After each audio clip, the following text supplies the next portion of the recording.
안녕하세요. 책 읽는 생각부자입니다. 오늘은 마이클 A. 싱어의 상처받지 않는 영혼을 소개드리려고 합니다.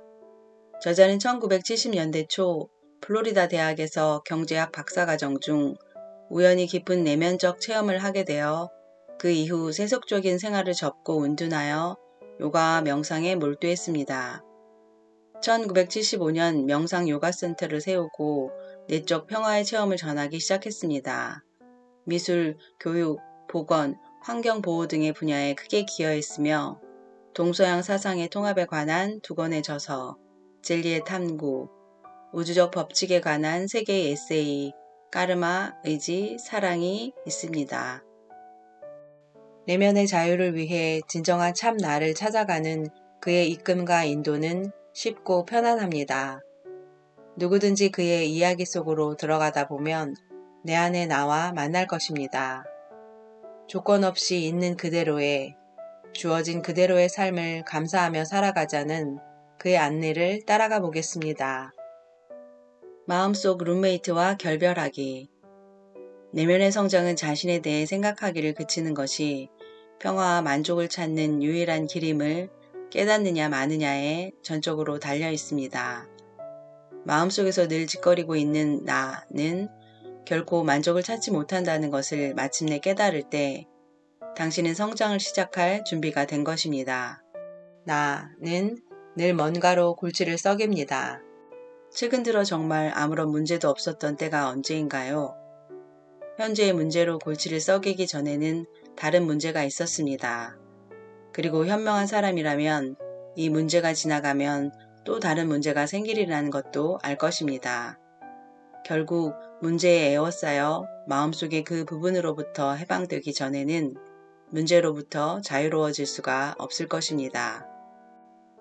문제 때문에 혼란스러울 때 이걸 어떻게 해야 하지? 하고 묻지 말고 이것 때문에 혼란스러워하고 있는 것은 나의 어떤 부분일까?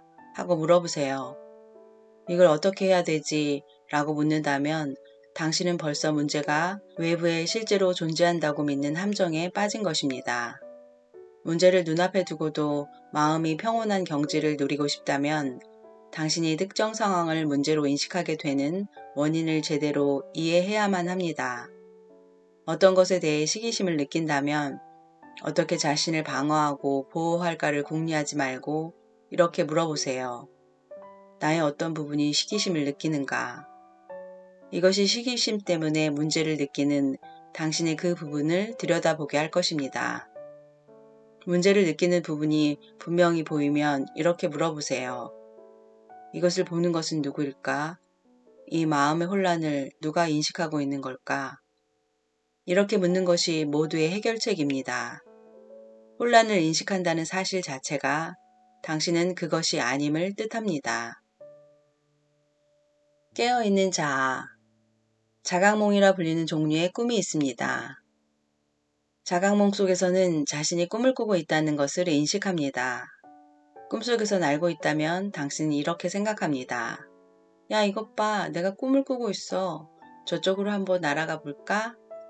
실제로 당신은 자신이 꿈속에서 날고 있고 그 꿈을 꾸고 있다는 사실을 알아차릴 정도로 의식이 맑습니다. 이것은 꿈속에 완전히 빠져들어 버리는 보통의 꿈과는 사뭇 다릅니다. 이 차이는 일상생활 속에서 자신이 경험을 인식하고 있음을 아는 것과 모르는 것의 차이와도 같습니다. 인식하는 자로서 있을 때는 주변의 사건 속에 완전히 빠져들지 않습니다. 대신 당신은 자신이 그 사건과 생각과 감정을 경험하고 있는 자임을 늘 인식하고 있습니다. 이 같은 의식 상태에서 하나의 생각이 일어나면 당신은 그 생각의 넋을 뺏기지 않고 자신이 그 생각을 하고 있는 자임을 압니다. 당신은 깨어 있습니다.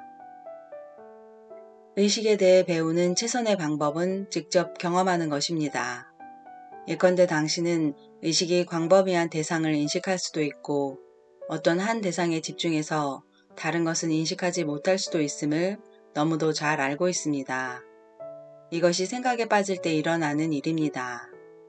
책을 읽다가 문득 자신이 책을 전혀 읽지 않고 있음을 깨닫습니다. 이것은 늘 일어나는 일입니다. 뭔가 다른 생각을 하고 있는 것입니다. 외부의 대상이나 어떤 생각이 언제든지 주의를 앗아갈 수 있습니다. 하지만 외부의 대상에 뺏기든 생각에 뺏기든 빼앗기는 그것은 동일한 의식입니다. 중요한 것은 의식이 대상에 집중하는 능력을 지니고 있다는 것입니다. 주체인 의식은 특정한 대상에 선택적으로 의식을 모을 수 있습니다. 한 걸음 뒤로 물러나서 보면 정신적, 감정적, 육체적 차원의 대상들이 당신 앞을 끊임없이 지나가고 있음을 똑똑히 볼 수 있습니다. 중심을 잡고 있지 않으면 당신의 의식은 여지없이 그중 어떤 대상에 이끌려서 거기에 집중됩니다. TV를 보는데 열중한 나머지 자신이 어디에 있는지, 방 안에서 무슨 일이 일어나고 있는지를 까맣게 몰랐던 때가 있지 않나요? 그렇다면 만일 의식이 자기 자신에 집중한다면 어떻게 될까요? 그런 일이 일어날 때 당신은 생각을 인식하는 대신 자신이 생각을 인식하고 있음을 인식하게 됩니다. 의식의 빛을 의식 자체에다 되비춘 것입니다. 이것이 진정한 명상입니다. 진정한 명상은 단순한 일념 집중 이상의 것입니다. 가장 깊은 명상에 들려면 의식을 하나의 대상에다 모은 집중력이 있어야 할 뿐만 아니라 인식 그 자체를 대상으로 만들 수 있어야만 합니다. 가장 높은 경지에서는 의식의 초점이 자신, 즉 참 나에게로 돌려집니다. 의식 속으로 물러나서 제자리로 돌아오면 이 세상은 더 이상 골칫거리가 아닙니다. 그것은 당신이 지켜보고 있는 무엇일 뿐입니다.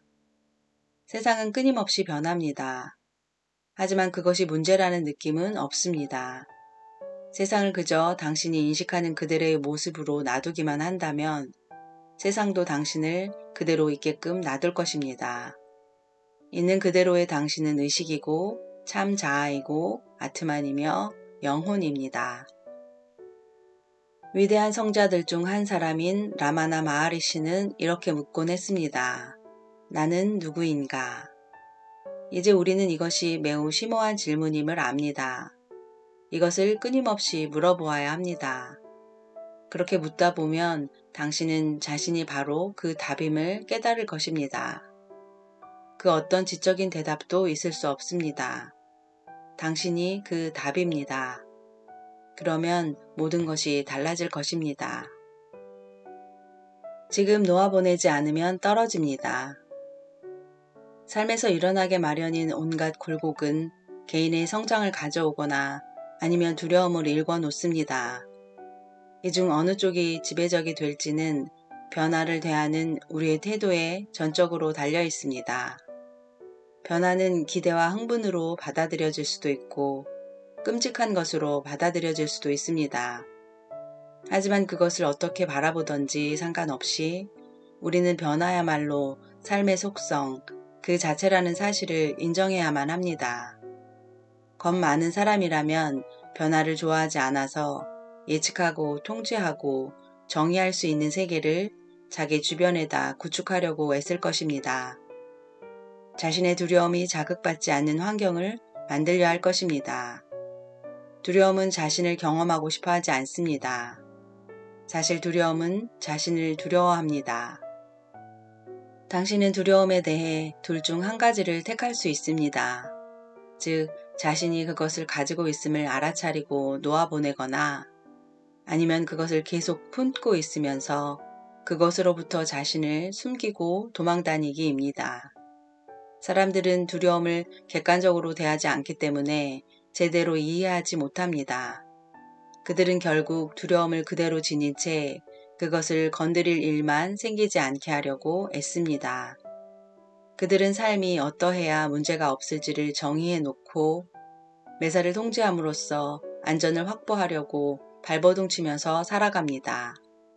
우리가 있는 그대로의 삶은 문제가 있다는 혹은 펼쳐질 그대로의 삶은 문제가 있을 거라는 생각을 어떻게 하게 되었을까요? 자연스럽게 흘러가는 그대로의 삶이 옳지 않다고 누가 말했을까요?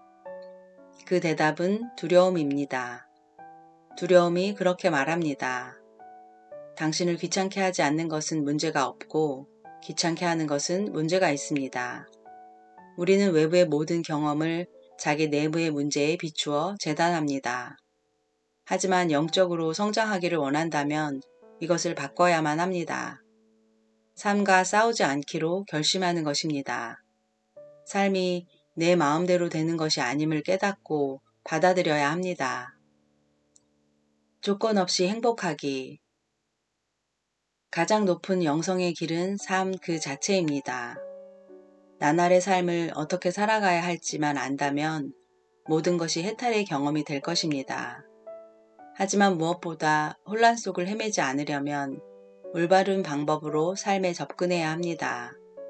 이 삶에 선택할 수 있는 것은 단 한 가지밖에 없다는 것을 알아야 합니다.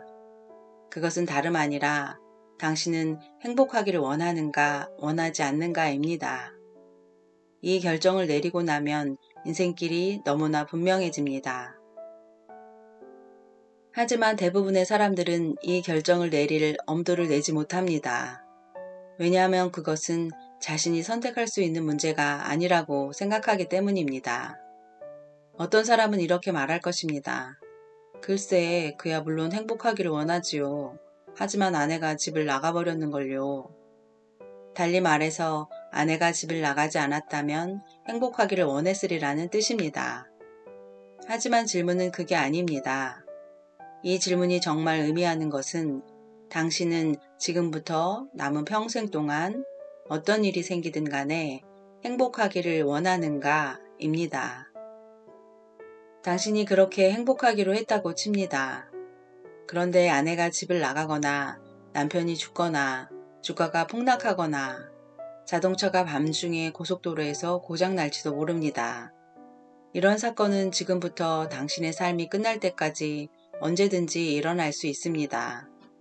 하지만 영적인 길을 가고자 한다면 이 단순한 질문에 그렇다고 대답할 때 진심으로 말해야 합니다. 거기에는 만일이나 그리고나 하지만은 있을 수 없습니다. 진짜 문제는 당신이 행복하기를 원한다고 말할 때 진심으로 말하지 않는다는 데에 있습니다. 당신은 거기에 조건을 달고 싶어 합니다.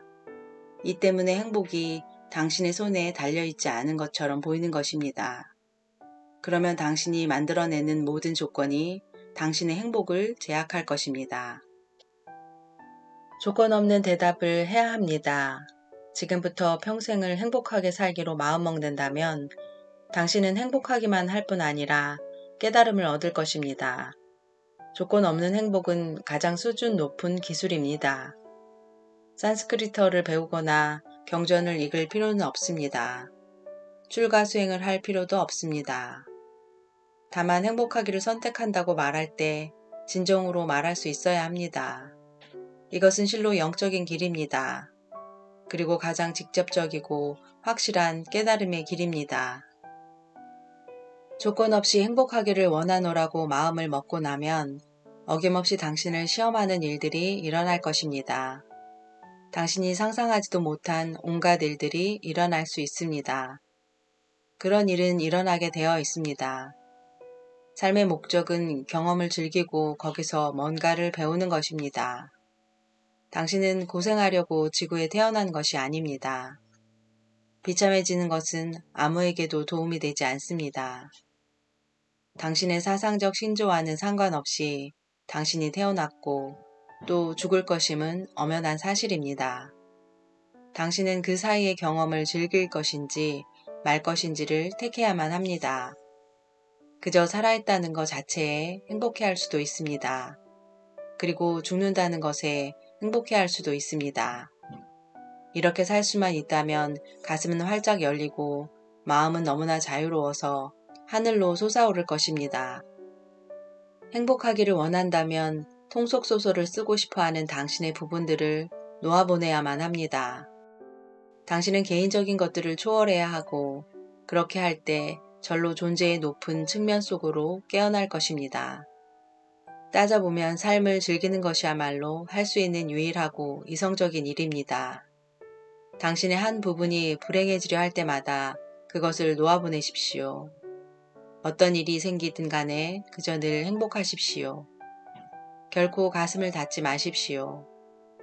사람이 신께 바칠 수 있는 가장 큰 선물은 그가 창조한 것을 기꺼이 즐기는 것입니다. 삶이란 얻어내는 무엇이 아니라 경험하는 무엇입니다.